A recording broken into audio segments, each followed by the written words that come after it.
Aku dipaksa menikahi pengemis oleh ibuku. Seminggu setelah menikah aku syok. Ternyata pengemis itu namaku Citra. Aku adalah wanita berusia 27 tahun, lajang, mandiri, dan kalau boleh sedikit sombong cukup cantik.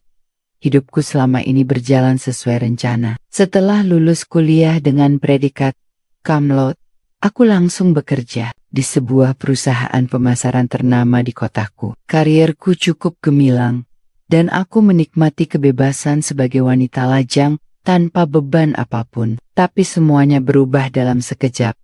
Ketika ibuku mengajukan ide gila yang membuatku hampir putus. Esa, aku sudah memutuskan. Kamu harus menikah minggu depan, kata ibuku suatu sore saat kami duduk di meja makan. Suaranya datar, seolah ia sedang membicarakan cuaca atau resep masakan baru. Aku nyaris tersedak teh manis yang kuminum. Apa? Menikah? Minggu depan. Bu, apa ibu sedang bercanda? Tanyaku. Masih berusaha mencerna kata-katanya. Ibu hanya menggeleng pelan, wajahnya tetap tenang, seperti biasa. Tidak ada candaan soal pernikahan, Citra. Kamu sudah cukup umur, dan aku tidak ingin melihatmu terlambat menemukan pendamping hidup. Terlambat, Bu? Usiaku bahkan belum 30. Lagi pula, aku bahkan belum punya pacar sekarang. Protesku, merasa tak habis pikir dengan logika ibuku. Ibu menyandarkan tubuhnya di kursi. Matanya menatapku dengan ekspresi serius. Itulah kenapa. Aku sudah menemukan calon suamimu. Dia pria baik-baik. Kalian akan cocok. Calon suamiku. Aku tertawa getir. Bu, aku bahkan belum pernah bertemu dengannya. Bagaimana bisa ibu bilang kami akan cocok? Ibu menghela napas panjang, seolah menahan sabarnya. Kamu tidak perlu khawatir. Aku sudah mengenalnya cukup lama. Dia orang baik, meskipun hidupnya mungkin agak sederhana, keadaannya sederhana, ulangku. Penasaran? Maksud ibu? Ibu ragu-ragu sejenak, sebelum akhirnya menjawab, dia pengemis. Aku diam sesaat, mencoba memastikan bahwa aku tidak salah dengar. Pengemis, Bu? Apa ibu serius? Pengemis? Apa ibu benar-benar berharap aku menikahi seorang pengemis? Ibu mengangguk. Mantap. Ya Citra, namanya Arka. Dia mungkin tidak punya banyak harta, tapi dia memiliki hati yang tulus. Dan bukankah itu yang lebih penting daripada materi? Aku menggeleng keras-keras. Ini gila, Bu. Ibu tidak bisa memaksaku menikahi seseorang yang bahkan tidak kukenal. Apalagi seorang pengemis. Ibu menatapku tajam. Citra, ini ujian dari Tuhan. Jangan tolak jodoh yang sudah dipilihkan untukmu. Aku yakin, jika kamu bersedia menerimanya, kamu akan menemukan kebahagiaan sejati. Aku mencoba berdebat, tapi ibuku tetap kukuh pada pendiriannya. Hari-hari berikutnya dipenuhi dengan percakapan panas antara aku dan ibuku. Aku merasa frustasi, marah, dan bingung kenapa ibuku begitu ngotot. Apa maksud semua ini? Akhirnya, setelah berhari-hari berdebat tanpa hasil, aku menyerah. Dengan hati yang berat, aku setuju untuk menikah dengan Arka, si pengemis yang bahkan belum pernah kulihat wajahnya. Bukan karena aku setuju dengan keputusan ibuku, tapi karena aku lelah melawan. Aku berpikir, mungkin ini cara terbaik untuk membuktikan kepada ibuku bahwa pernikahan ini adalah kesalahan besar.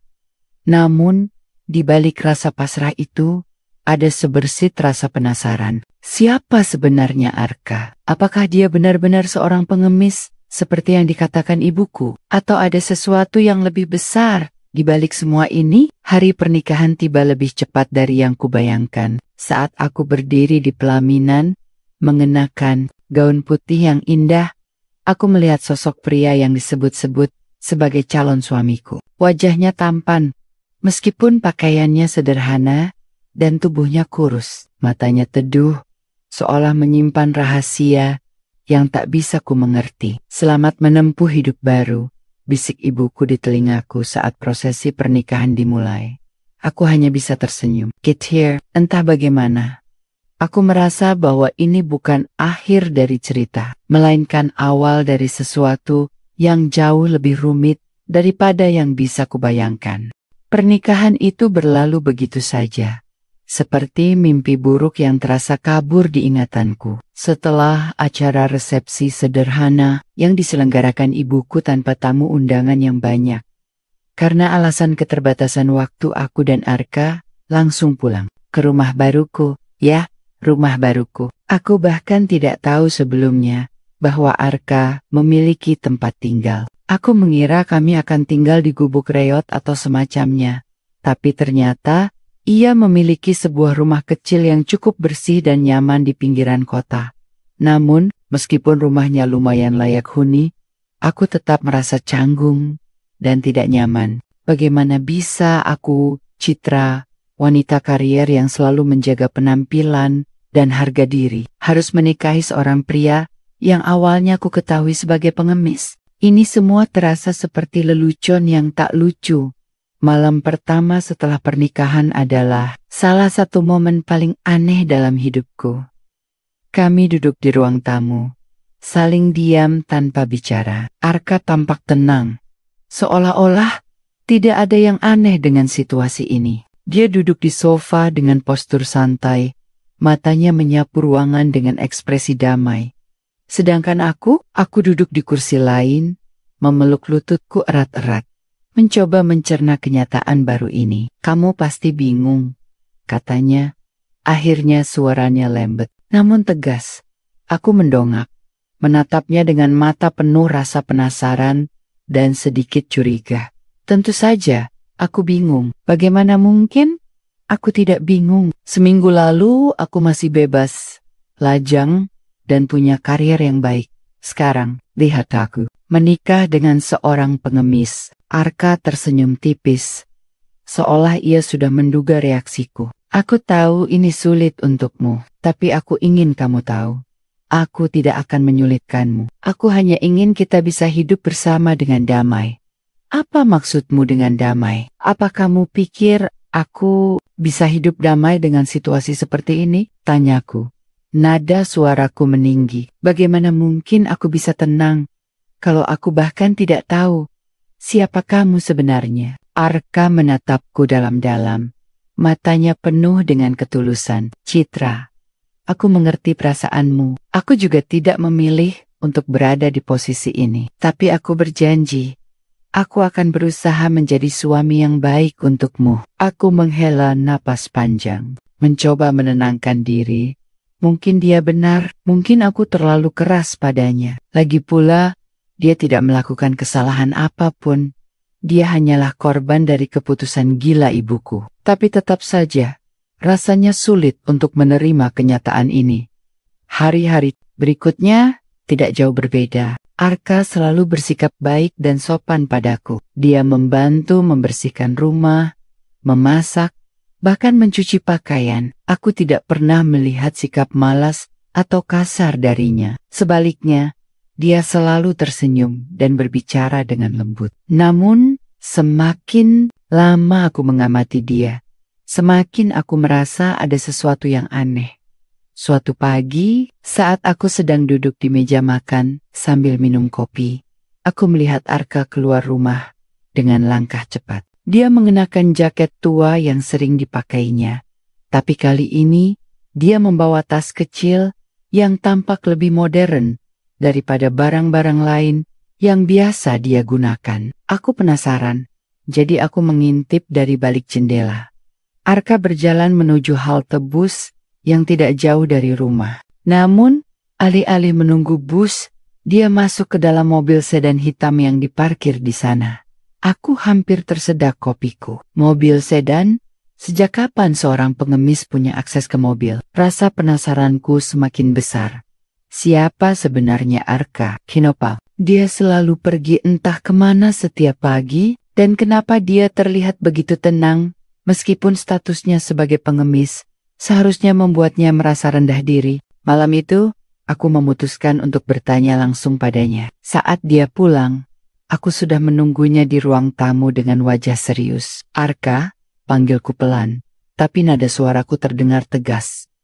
Dia menoleh, tampak sedikit terkejut melihat ekspresiku. Ada apa, Citra? Aku ingin tahu sesuatu, kataku, berusaha tetap tenang. Setiap pagi, kamu selalu pergi entah kemana. Kamu naik mobil sedan hitam kan? Lalu, siapa sebenarnya kamu? Arka terdiam sejenak. Matanya menatapku dengan intens, seolah mencoba membaca pikiranku. Akhirnya, dia menghela napas panjang. Citra, aku tahu kamu pasti punya banyak pertanyaan, tapi percayalah, semua ini akan terjawab nanti. Yang bisa aku katakan sekarang adalah, aku bukan orang yang kamu kira. Jawaban itu hanya membuatku semakin bingung. Apa maksudnya? Apakah dia benar-benar pengemis? Atau ada rahasia besar yang disembunyikannya dariku? Malam itu aku tidur dengan pikiran penuh tanda tanya. Aku tidak bisa berhenti memikirkan Arka dan semua keanehan yang kulihat. Apa yang sebenarnya terjadi? Kenapa ibuku memaksaku menikah dengannya? Dan yang paling penting, siapa sebenarnya Arka? Aku belum tahu jawabannya. Tapi, satu hal yang pasti, seminggu setelah pernikahan ini, aku yakin akan menemukan kebenaran yang mungkin akan mengubah segalanya. Hari-hari berikutnya berjalan dengan ritme yang sama.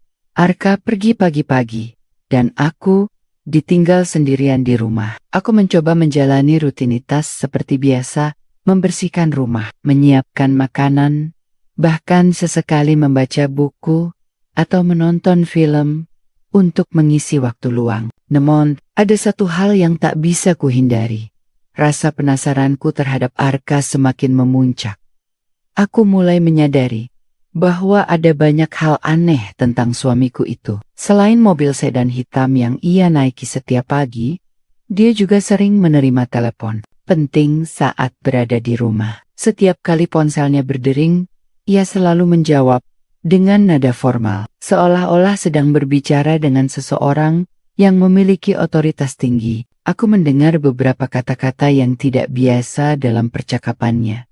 Laporan keuangan, investasi, rapat mingguan, apa yang dilakukan seorang pengemis dengan istilah-istilah seperti itu. Namun, yang paling membuatku curiga adalah bagaimana orang-orang di sekitar kami bereaksi terhadapnya. Suatu hari, saat aku sedang berbelanja di pasar dekat rumah, aku melihat seorang pria berjas elegan menyapa Arka dengan hormat. Pria itu bahkan membungkuk sedikit sebelum berjabat tangan dengan Arka.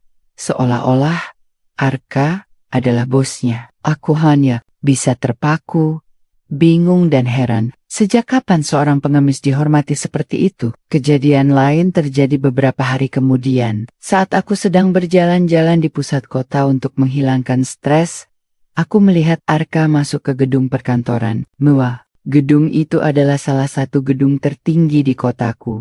Tempat berkantor para pengusaha sukses dan perusahaan besar. Aku mengikuti langkahnya dari jauh.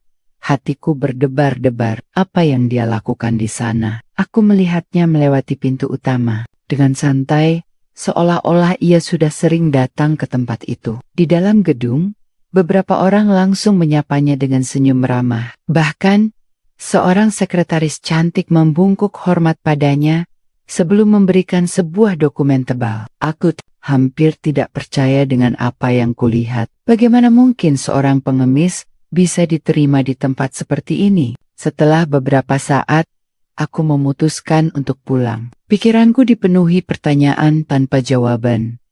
Siapa sebenarnya Arka? Apakah dia benar-benar pengemis seperti yang dikatakan ibuku? Atau ada sesuatu yang lebih besar di balik semua ini? Malam itu, aku tidak bisa tidur. Aku terus memutar ulang semua kejadian yang kulihat dalam beberapa hari terakhir. Ada sesuatu yang tidak beres. Arka bukanlah orang yang ia klaim dirinya. Dan aku tahu, aku harus mengonfrontasi dia. Keesokan harinya, aku menunggunya di ruang tamu saat dia pulang. Wajahku tegang, dan aku sudah siap untuk bertanya apapun yang perlu kutanyakan. Ketika dia masuk, aku langsung berdiri dan menatapnya. "Dengar, Arka," panggilku, Suaraku terdengar lebih tegas daripada biasanya. Kita perlu bicara. Dia tampak sedikit terkejut melihat ekspresiku, tapi dia tetap tenang. Ada apa, Citra? Aku ingin tahu siapa kamu sebenarnya, kataku. Nada suaraku meninggi. Aku melihatmu masuk ke gedung perkantoran mewah kemarin.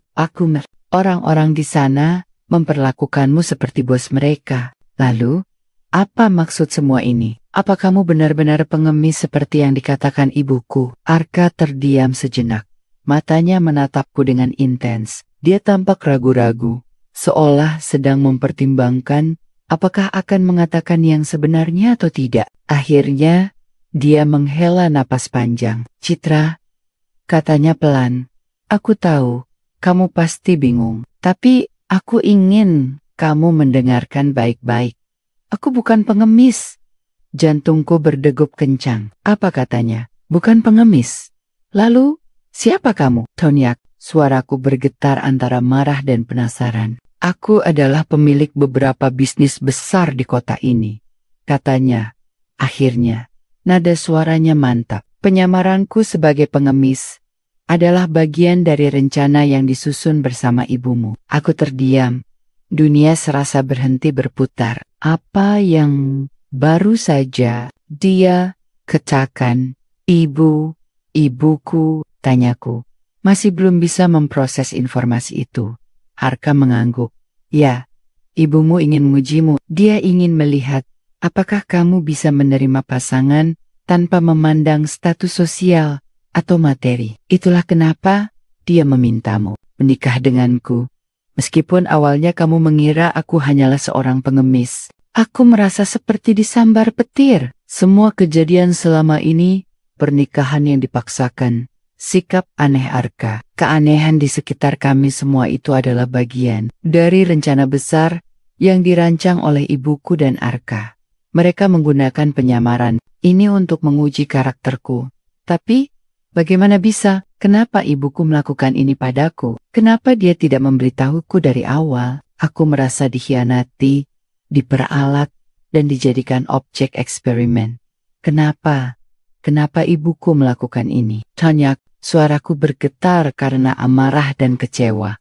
Arka mendekatiku, wajahnya penuh penyesalan. Citra, aku tahu ini sulit untukmu, tapi ibumu hanya ingin memastikan bahwa kamu akan menikah dengan seseorang yang benar-benar mencintaimu. Bukan karena hartanya atau statusnya. Dia ingin melihat apakah kamu bisa menerima aku apa adanya. Aku menundukkan kepala, mencoba menenangkan diri. Rasanya sulit untuk menerima semua ini. Aku merasa marah, bingung dan sedikit malu.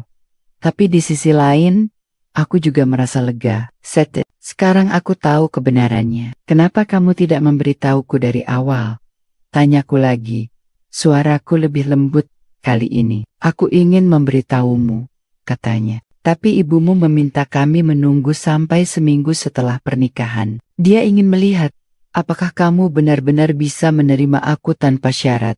Aku menghela napas panjang. Semua ini terasa seperti mimpi buruk yang perlahan-lahan mulai terang. Aku tidak tahu apakah aku bisa memaafkan ibuku dan Arka atas apa yang mereka lakukan. Tapi satu hal yang pasti, kebenaran telah terungkap. Dan sekarang aku harus memutuskan apa yang akan kulakukan selanjutnya. Malam itu, aku tidur dengan pikiran yang penuh konflik. Aku merasa dikhianati, tapi di sisi lain, aku juga sadar bahwa ini adalah ujian yang dirancang untuk menguji kesetiaanku. Apakah aku bisa menerima Arka apa adanya? Atau apakah aku akan memilih untuk meninggalkannya? Jawabannya belum jelas, tapi satu hal yang aku tahu, hidupku tidak akan pernah sama lagi setelah ini.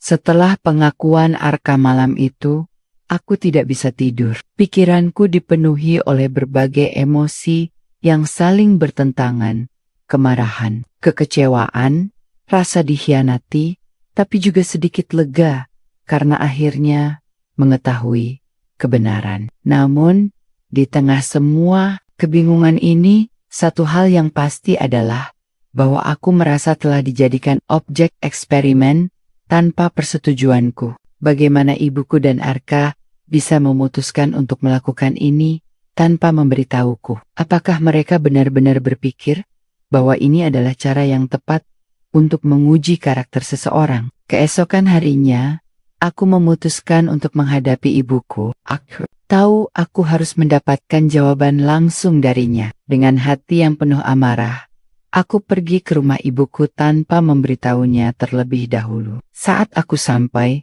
ibuku tampak terkejut melihat kedatanganku yang tiba-tiba. "Citra, ada apa, Nak?" tanyanya dengan nada santai, seolah-olah tidak ada yang salah. "Kenapa, Bu?" tanyaku langsung. Suaraku meninggi. "Kenapa Ibu melakukan ini padaku? Kenapa Ibu menyamar Arka sebagai pengemis dan memaksaku menikah dengannya?" Ibuku tampak sedikit kaget, tapi dia tetap tenang. Dia menghela napas panjang sebelum menjawab, "Citra, duduklah dulu. Ada banyak hal yang perlu kamu pahami."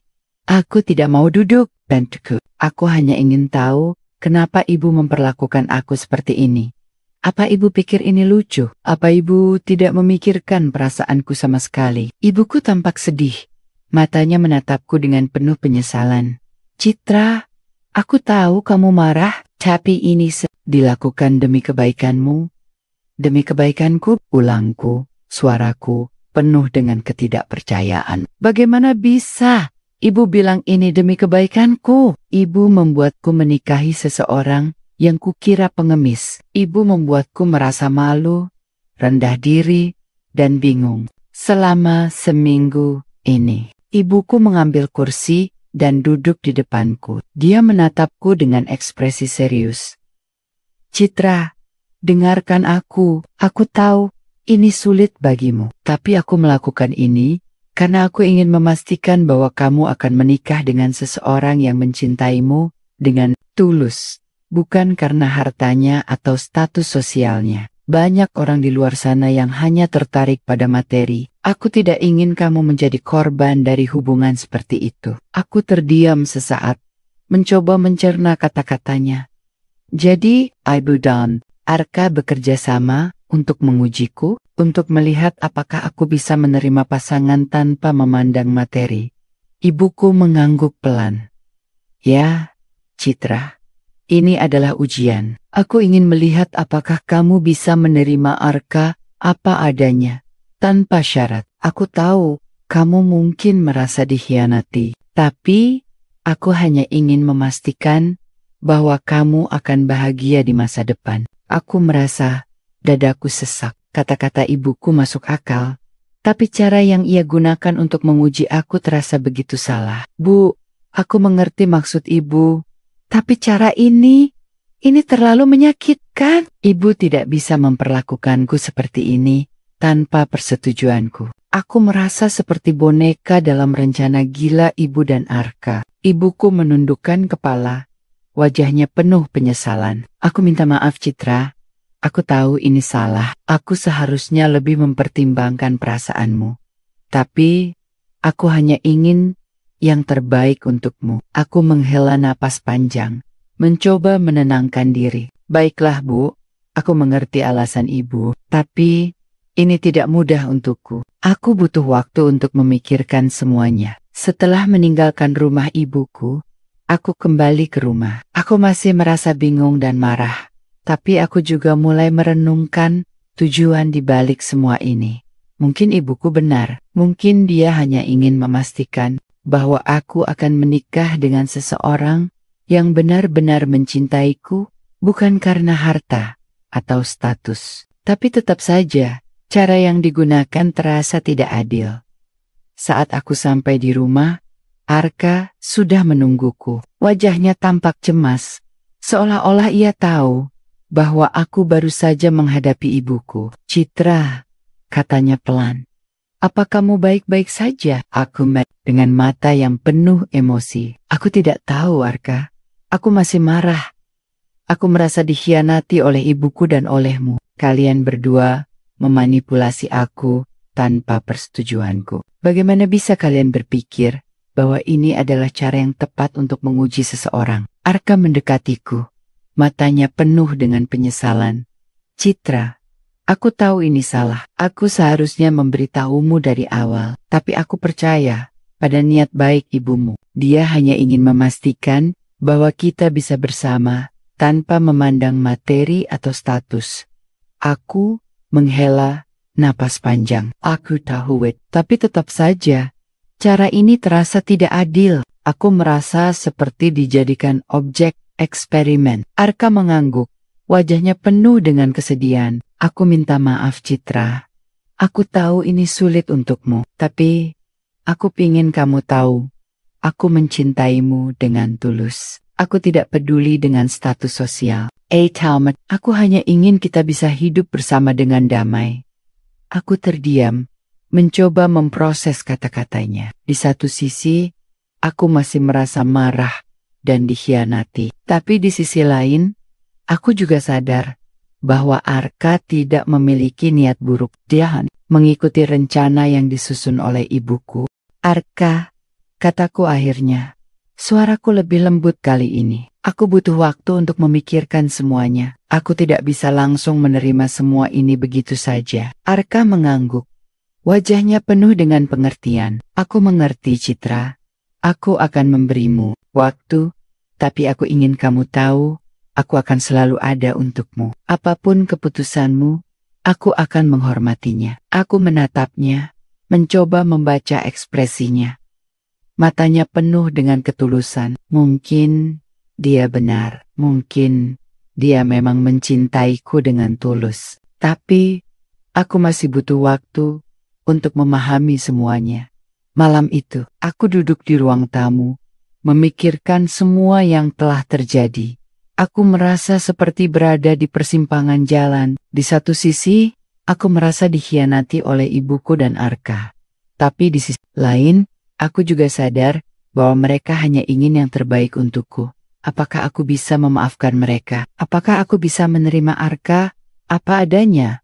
Jawabannya belum jelas. Tapi satu hal yang aku tahu, keputusan yang akan aku ambil nanti akan menentukan arah hidupku selanjutnya. Hari-hari berikutnya berjalan dengan lambat. Aku masih membutuhkan waktu untuk merenung, mencoba memahami semua yang telah terjadi. Setiap pagi aku bangun dengan perasaan bercampur aduk kemarahan, kekecewaan, tapi juga rasa penasaran tentang apa yang sebenarnya aku inginkan. Arka tetap bersikap lembut dan sabar, memberiku ruang untuk berpikir tanpa menekan atau memaksa. Ia selalu ada di sana, siap mendengarkan jika aku ingin bicara. Tapi ia juga tidak memaksaku untuk membuat keputusan cepat. Namun, semakin lama aku memikirkannya, semakin aku menyadari bahwa mungkin ibuku dan Arka memiliki alasan yang lebih dalam daripada sekadar ujian. Mereka mungkin salah dalam cara mereka melakukannya. Tapi niat mereka bukanlah untuk menyakitiku. Sebaliknya, mereka hanya ingin memastikan bahwa aku akan menemukan kebahagiaan sejati, bukan kebahagiaan yang dibangun di atas materi atau status sosial.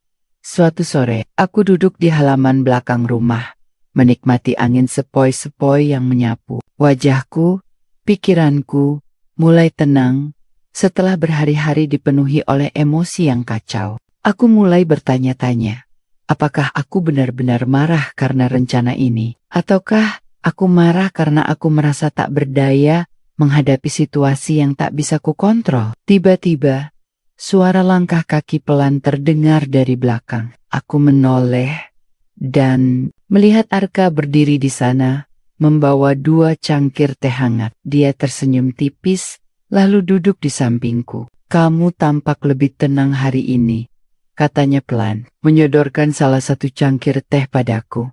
Aku mengambilnya dan menyesap teh hangat itu pelan-pelan. Yah, mungkin aku mulai bisa menerima semuanya.